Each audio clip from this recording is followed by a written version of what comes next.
బేలమండల కేంద్రంలోని స్థానిక ప్రభుత్వ జూనియర్ కళాశాలలో అఖిల భారత విద్యార్థి పరిషత్ బేల శాఖ ఆధ్వర్యంలో సోమవారం విద్యార్థులతో సభ్యత్వ నమోదు కార్యక్రమం జరిగింది.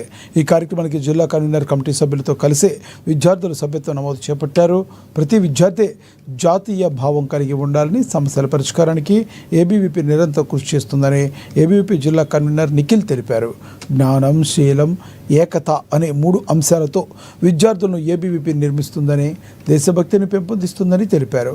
విద్యార్థుల సమస్యలతో పాటు ఫీజు రియంబర్స్మెంట్ వంటి అంశాలను ప్రభుత్వం దృష్టికి తీసుకువెళ్లి పరిష్కరిస్తామని తెలిపారు. భారతీయ విద్యార్థి పరిషత్ ఆదిలాబాద్ శాఖ ఆధ్వర్యంలో ఈరోజు బేలా శాఖలో విద్యార్థి సభ్యత్వ కార్యక్రమం నిర్వహించడం జరిగింది.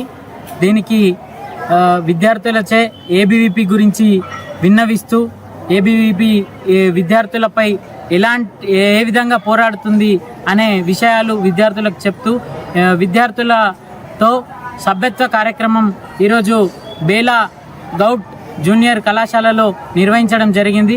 దీనికి సంబంధించి బేలా మనం అందరం కలిసి ఈరోజు ఈ గౌట్ జూనియర్ కాలేజీకి రావడం జరిగింది.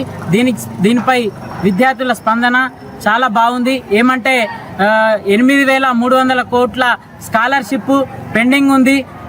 దీనిపై విద్యార్థులు కూడా కొంచెం బాధగా చూస్తూ ఉన్నారు. ఈ తెలంగాణ గవర్నమెంట్ ముఖ్యంగా విద్యార్థులపై చిత్తశుద్ధితో విద్యార్థులను దృష్టికి తీసుకొని ఇంతవరకు దాదాపు 22 నెలలు గడుస్తున్నప్పటికీ